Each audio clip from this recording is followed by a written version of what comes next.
আজকে খুবই গুরুত্বপূর্ণ একটা ব্যাপারে আমরা আলোচনা করতে চাই। সেটা হচ্ছে রাসূলুল্লাহ সাল্লাল্লাহু আলাইহি ওয়াসাল্লাম তার পরিবারের সঙ্গে, তার বন্ধুদের সঙ্গে এবং হচ্ছে যে শত্রুদের সঙ্গে কিরকম আচরণ করতেন, এটা আমার মনে হয় খুবই গুরুত্বপূর্ণ। কেন গুরুত্বপূর্ণ আমি বলি দেখেন, রাসূলুল্লাহ সাল্লাল্লাহু আলাইহি ওয়াসাল্লাম এমন একজন মানুষ ছিলেন, যার জীবনে বন্ধুরও অভাব ছিল না।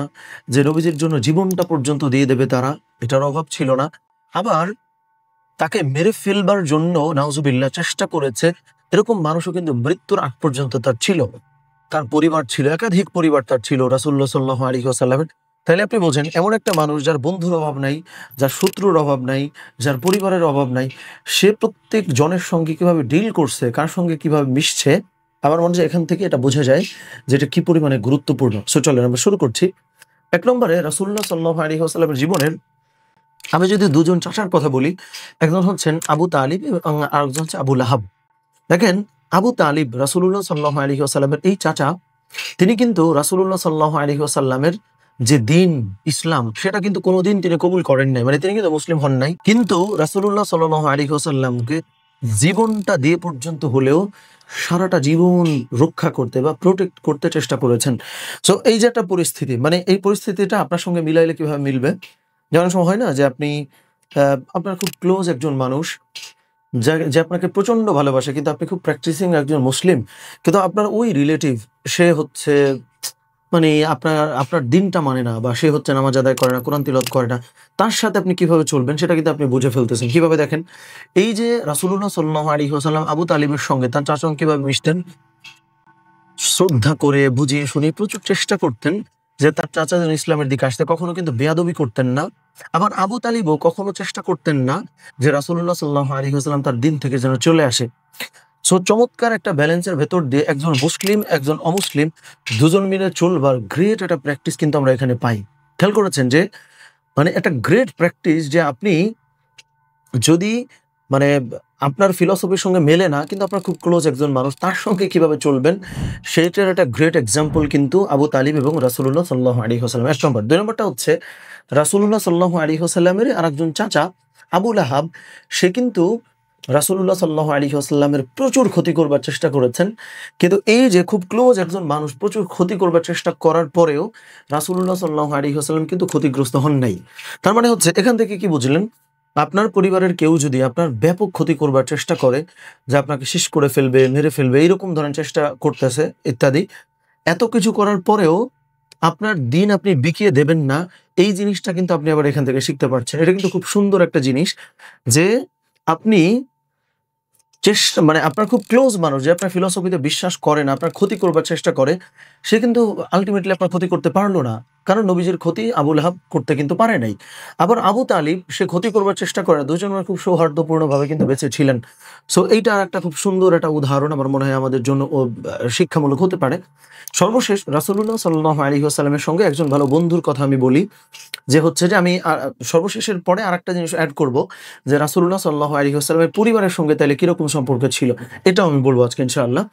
সো ৩ নম্বরে যেটা আমরা বলতে চাই, আবু বকর রাদিয়াল্লাহু তাআলা আনহুর সঙ্গে রাসূলুল্লাহ সাল্লাল্লাহু আলাইহি ওয়াসাল্লামের যেই পরিমাণে সুন্দর সম্পর্ক ছিল, যে দেখেন আবু বকর রাদিয়াল্লাহু তাআলা আনহু রাসূলুল্লাহ সাল্লাল্লাহু আলাইহি ওয়াসাল্লাম মদিনা হিজরত করতে যাবেন এটা জেনে বহুদিন পর্যন্ত জেগেছিলেন, এই জন্য যে তিনি হুট করে যদি তার বন্ধু রাসূলুল্লাহ সাল্লাল্লাহু আলাইহি ওয়াসাল্লাম ডেকে ফেলেন, আর যদি তিনি উঠতে না পারেন। সো এই যে দেখেন, একজন বন্ধুর জন্য আপনি অনেক ইমোশনাল কথাবার্তা বলতে পারবেন, যে একজন বন্ধু আরেকজন বন্ধুর জন্য কি না করতে পারে। কিন্তু সাহাবীদের কথাটা একবার আপনি চিন্তা করেন, যে রাসূলুল্লাহ সাল্লাল্লাহু আলাইহি ওয়াসাল্লামের চারপাশ দিয়ে সবাই তার ক্ষতি করবার চেষ্টা করছে, কিন্তু সাহাবীরা, তার বন্ধুরা এইভাবে তাকে ধরে রেখেছে, কেউ যেন তার ক্ষতি না করতে পারে। এই যে বন্ধুর জন্য, সহকর্মীর জন্য, প্রিয় মানুষের জন্য এত বেশি কিছু করার উদাহরণ আপনি দুনিয়ার আর কোথাও পাবেন না। ৪ নম্বর যেটা, রাসূলুল্লাহ সাল্লাল্লাহু আলাইহি ওয়াসাল্লাম পরিবারের পয়েন্টে যদি আমরা চলে আসি এই জায়গাটায়, যে রাসূলুল্লাহ সাল্লাল্লাহু আলাইহি ওয়াসাল্লাম দেখেন, তার কাছে যখন আল্লাহ সুবহানাহু ওয়া তাআলা নবুয়াতি প্রদান করেছেন বা নবুয়ত দান করলেন, তখন রাসূলুল্লাহ সাল্লাল্লাহু আলাইহি ওয়াসাল্লাম সবার আগে তার স্ত্রী খাদিজা রাদিয়াল্লাহু তাআলা আনহার কাছে কিন্তু চলে আসছিলেন। এসে তিনি অস্থির হয়ে গেছেন, তিনি প্রচন্ড ঘেমে যাচ্ছেন। তার স্ত্রী, মানে তখন তো রাসূলুল্লাহ সাল্লাল্লাহু আলাইহি ওয়াসাল্লামের মা নাই, বাবা নাই, পরিবার বলতে একমাত্র সবচেয়ে আপন তার স্ত্রী খাদিজা রাদিয়াল্লাহু তাআলা কিন্তু আছেন।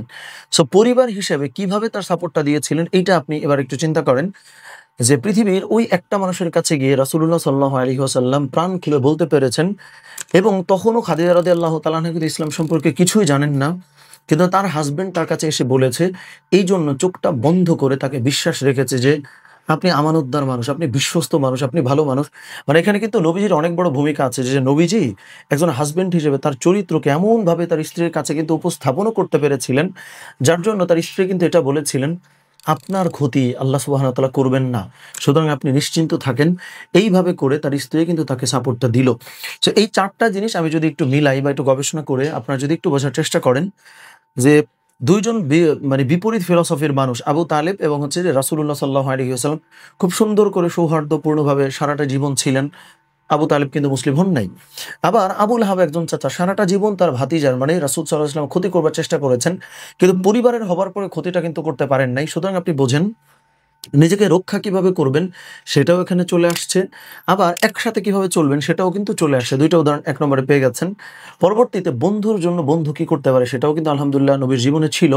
সর্বশেষ পরিবারের জন্য কি করতে না পারে বা কিভাবে একে অপরকে সাপোর্টটা করতে হয় সেটাও কিন্তু এখানে চলে আসছে।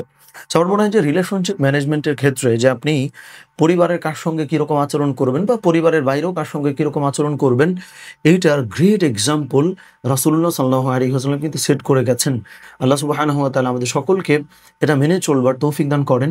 আমিন। আসসালামু আলাইকুম ওয়া রাহমাতুল্লাহ।